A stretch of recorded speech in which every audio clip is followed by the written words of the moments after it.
वातावरण का प्रभाव। लेखक पंडित श्रीराम शर्मा आचार्य। वातावरण एवं संग कुसंग के प्रभाव की महत्ता सर्वविदित है। किसी पौधे का बीज उचित अनुकूल वातावरण एवं खाद पानी के रहते ही अंकुरित होकर फूलने फलने की अवस्था तक पहुंच पाता है। इसी तरह मानवीय अंतराल में अंतर्निहित क्षमताओं एवं विभूतियों के प्रस्फुटन एवं विकास के लिए अनुकूल वातावरण का होना अनिवार्य है।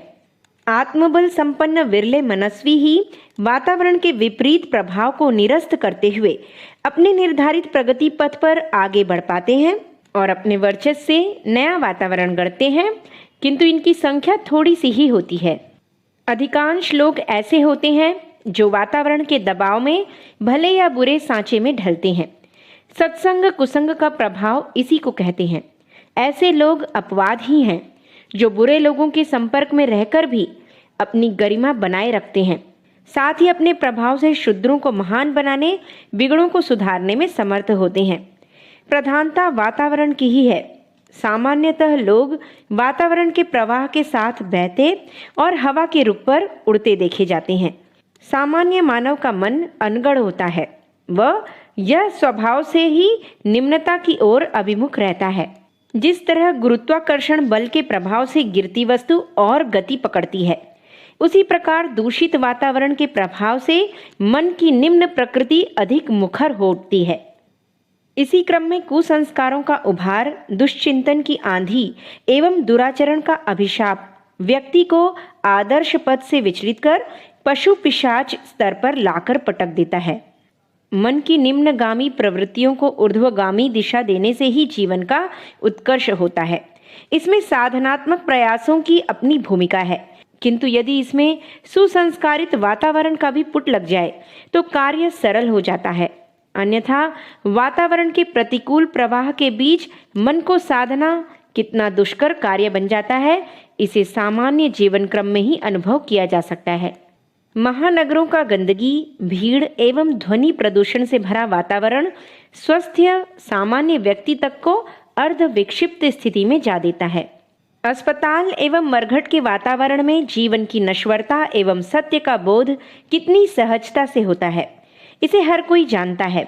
इसी तरह राग रंग से भरे सम्मोहक वातावरण में मन के निग्रह की दुश्वारिता समझी जा सकती है। ऐसे वातावरण से दूर शांत एवं प्राकृतिक सुरम्यता से भरे ग्राम्य एवं पहाड़ी आंचल में प्रवेश करते ही मन में हल्कापन एवं शांति स्वतः उमड़ने लगती है। इसके साथ ही यदि भूमि में दिव्यता के संस्कार विद्यमान हों तो मन की सौम्यता, स्थिरता एवं नीरवता सहज ही स्थापित हो जाती है। दैनंदिन जीवन में वातावरण के प्रभाव के ये अनुभव व्यक्ति तक सीमित नहीं हैं, बल्कि पूरा समूह, जाति एवं जन समुदाय इसके प्रभाव को अनुभव करता है। सुप्रसिद्ध विचारक जॉन स्टुअर्ट मिल अपनी ग्रंथ प्रिंसिपल ऑफ पॉलिटिकल इकोनॉमी में इस तथ्य को उदाहरण सहित स्पष्ट करते हुए कहते हैं कि कहीं के निवासी अधिक बहादुर व साहसी होते हैं तो कहीं के खूंखार। किसी किसी जाति में चरित्र निष्ठा अधिक दिखाई देती है। जापान, इजरायल, डेनमार्क आदि देशों के निवासी अधिक परिश्रमी होते हैं। सरहदी पठानों का खूंखारपन प्रसिद्ध है। मिल के अनुसार स्थान विशेष के निवासियों में ये विशेषताएं होना वातावरण के प्रभाव का परिणाम है। प्रसिद्ध दार्शनिक जूलियस हक्सले इसे सांस्कृतिक विशेषता के रूप में परिभाषित करते हैं तथा उनके अनुसार कोई भी व्यक्ति इस विशेषता को उस वातावरण में रहकर प्राप्त कर सकता है। किसी स्थल विशेष के वातावरण के सूक्ष्म एवं प्रचंड प्रभाव के उदाहरण हमारे धर्म ग्रंथों में भरे पड़े हैं। कथा प्रचलित है कि हस्तिनापुर के उत्तर में मयदानव के क्षेत्र से होकर जब मातृ पितृ भक्त श्रवण कुमार गुजर रहे थे तो वे माता पिता को कांवर सहित वहीं छोड़कर आगे चल दिए। उस क्षेत्र से बाहर निकलने पर जब उन्हें अपनी गलती का एहसास हुआ तो वे पुनः अपने माता पिता को साथ लेकर आगे चल दिए। महाभारत का युद्ध क्षेत्र ऐसा स्थल चुना गया था जहां हिंसा और रक्तपात के प्रबल संस्कार विद्यमान थे। कुरुक्षेत्र के समीप ही पानीपत की ऐतिहासिक लड़ाइयां प्रसिद्ध हैं, जो बाबर, इब्राहिम लोदी, अकबर, हेमू तथा अहमद शाह अब्दाली मराठों के बीच लड़ी गई थीं। तीनों लड़ाइयां वर्षों के अंतराल के बाद हिंसा व रक्तपात से कुसंस्कारित एक ही जगह पर लड़ी गई थीं। वातावरण के आसुरी प्रवाह की तरह दिव्यता के प्रचंड शक्ति प्रवाह का भी अपना प्रभाव रहता है। रामायण काल में अगस्त मुनि की वेदपुरी इसका एक जीवंत उदाहरण है। राक्षस राज रावण तक इसके आभा मंडल के पास फटकने का साहस नहीं कर पाता था। उसका अपने अनुचरों को स्पष्ट आदेश था कि वे इसमें प्रवेश करने का दुस्साहस न करें, अन्यथा प्राणों से हाथ धो बैठेंगे। इसी तरह का इस युग का उदाहरण अलीपुर जेल का है। इसकी एक काल कोठी में बंदी कैदी किसी भी तरह बाहर न आ सका। उसकी शिकायत थी कि उसका मन गहराइयों में डूब रहा है। प्रारंभ में यह बात किसी को समझ न आई। गहरी खोजबीन कराने पर पता चला कि राजनीतिक सक्रियता के दिनों में श्री अरविंद ने जेल के दिन इसी कोठरी में बिताए थे और तप साधना द्वारा इसे दिव्यता से ओतप्रोत कर दिया था। वही वातावरण की दिव्य प्रखरता कैदी पर प्रभावी हो रही थी। ऐसे वातावरण के प्रभाव से ही प्राचीन ऋषियों के आश्रम में शेर और गाय एक घाट पर पानी पीते थे। इस युग में भी महर्षि रमन के आश्रम में ऐसे ही दृश्य दिखाई पड़ते थे, जब हिंसक जीव पालतू पशुओं की भांति महर्षि व उनके पास आने वाले दर्शनार्थियों के साथ घूमते थे। इसी तरह हिमालय युगों से तपस्वियों एवं सिद्ध पुरुषों द्वारा अनुप्राणित क्षेत्र रहा है। यह ऋषियों और योगियों की भूमि मानी जाती रही है। अपने दिव्य वातावरण के कारण ही यह ऋषि भूमि देवभूमि के रूप में वंदनीय रही है। उच्च आध्यात्मिक प्रयोग इसी क्षेत्र में अनादिकाल से होते चले आ रहे हैं। आयुर्वेद, रसायन विद्या, साहित्य सृजन, योगानुसंधान जैसे महत्वपूर्ण प्रयोग हिमालय क्षेत्र की सुविस्तृत प्रयोगशाला में समय समय पर होते रहे हैं। सप्तऋषियों के महामनीषी देवमानवों के कार्यक्षेत्र इसी भूमि में रहे हैं। छात्रों के लिए गुरुकुल, श्रेयार्थियों के लिए आरण्यक यहीं थे। राजतंत्रों के सूत्र संचालक महर्षि वशिष्ठ जैसे धर्माध्यक्षों और विश्वामित्र जैसे तपस्वी साधकों की तपस्थली इसी भूमि में थी। सूक्ष्मदर्शी मनीषियों के मत में अभी भी इसकी दुर्गम कंदराओं एवं गुह्य क्षेत्रों में ऋषिगण स्थूल में सूक्ष्म शरीर से तप साधना कर रहे हैं। हिमालय का कण कण इनके तप तेज से ओतप्रोत है। योगियों तपस्वियों की उग्र तपश्चर्याओं के प्रभाव से इसके वातावरण में विशिष्ट अध्यात्म तत्वों की भरमार है। इसके प्रभाव के कारण ही व्यक्ति इसके आंचल में प्रवेश करते ही उच्च भाव भूमि में विचरण करने लगता है। इसके दिव्य वातावरण का स्पर्श पाते ही मन में अनायास सात्विक विचारणाएं व पवित्र भावनाएं उमड़ने लगती हैं। हिमालय की गोद में रहने वाले पहाड़ी लोगों की सरलता एवं सच्चरित्रता को इसी के प्रभाव की परिणति मान सकते हैं। प्राचीन ऋषि एवं आचार्यगण वातावरण के इस प्रचंड प्रभाव से भलीभांति परिचित थे। अतः इसके चमत्कारिक प्रभाव से जनमानस को लाभान्वित करने के लिए उन्होंने तीर्थों की स्थापना की थी। ये सामान्यतः जन कोलाहल से दूर नदी या सरोवर के किनारे प्रकृति की सुरम्यता के बीच स्थित होते थे। साथ ही ये सांस्कृतिक प्रेरणाओं से संपन्न तथा ऋषियों की तप साधना द्वारा संस्कारित होते थे। यहाँ के दिव्य वातावरण में प्रवेश करते ही आगंतुकों का मन ऊर्ध्वगामी दिशा पाता था और यहाँ के तपस्वी तथा ज्ञानी पुरोहितों एवं आचार्यों के सत्संग से जीवन की गुत्थियों का समाधान मिलता था और जीवन की धर्मपरायण आदर्श रीति नीति का निर्धारण होता था।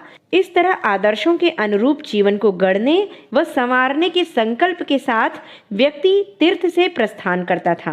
सांस्कृतिक गौरव गरिमा का पुरातन अध्याय वस्तुतः इस वातावरण एवं सत्संग के प्रभाव की ही कथा गाथा है। कालक्रम में इसका आभा मंडल मंद पड़ता गया। आज तीर्थ तो बहुत हैं, किंतु अपवादों को छोड़कर वह वातावरण कहीं उपलब्ध नहीं है। अधिकांश तीर्थ स्थल श्रद्धालुओं की धर्म भावना के शोषण का केंद्र बने हुए हैं। उच्च स्तरीय वातावरण के संकट की इस स्थिति में परम पूज्य गुरुदेव एवं परम वंदनीय माताजी ने तीर्थ चेतना के जागरण के क्रम में नए आयाम जोड़े हैं। उनके जीवन के पूर्वार्ध काल की तप साधना के दौरान स्थापित गायत्री तपोभूमि, मथुरा एवं उत्तरार्ध की तप साधना के काल में स्थापित शांतिकुंज युग के जागृत तीर्थों के रूप में नई कड़ियां हैं। श्रद्धालु एवं साधक गण इनकी अध्यात्म चेतना से ओतप्रोत वातावरण में कुछ समय रहकर अपने जीवन के उत्कर्ष को साध सकते हैं। ऐसा वातावरण जहाँ भी उपलब्ध हो उसके प्रभाव से लाभान्वित हुआ जा सकता है व आत्मिक प्रगति के लिए यह अनिवार्य भी है। यदि ऐसा वातावरण किसी कारणवश उपलब्ध न हो तो ऐसे में प्रयत्न पूर्वक ऐसी स्थिति उत्पन्न की जानी चाहिए। कम से कम इतना तो हो ही सकता है कि अपने निज के लिए कुछ समय के लिए वैसी स्थिति उत्पन्न कर ली जाए। चंद्र यात्री जब उसके धरातल पर उतरे तो वहां सांस लेने के लिए हवा नहीं पाई गई। उनके साथ ऐसे उपकरण थे जिनमें ऑक्सीजन भरी थी। उसी माध्यम से वे लोग सांस लेते रहे और चंद्र तल पर भी सर्वथा प्रतिकूल वातावरण में भ्रमण अन्वेषण करते रहे। इसी तरह अनुपयुक्त वातावरण में भी कम से कम अपने निज के लिए तो विशेष उपायों द्वारा उपयुक्त परिस्थितियां गढ़ी जा सकती हैं। एकांत, स्वाध्याय, चिंतन, मनन ऐसे ही आधार हैं। किसी एकांत कोठरी या निर्जन स्थल में बैठकर यह अनुभव किया जा सकता है कि स्थल में संव्याप्त अवांछनीयता से अपना संबंध टूट गया। बुरे लोगों का बुरा प्रभाव एकांत के कवच को भेद कर भीतर प्रवेश नहीं कर सकेगा। यह ढाल का काम दे सकती है। शर्त एक ही है कि उस एकांत में संसार के अवांछनीय लोगों का विचार, स्वभाव, कृत्य कल्पना में न आने दिया जाए। सर्वथा कोलाहल रहित स्थान मिलने में कठिनाई दिखे तो यह प्रयोजन आंखें बंद करके संसार के चिंतन से मन को नीरत करके भी पूरा किया जा सकता है। अवांछनीयता को रोकना भर पर्याप्त नहीं है। सर्वथा रिक्त नहीं रहा जा सकता, शून्यता रह नहीं सकती।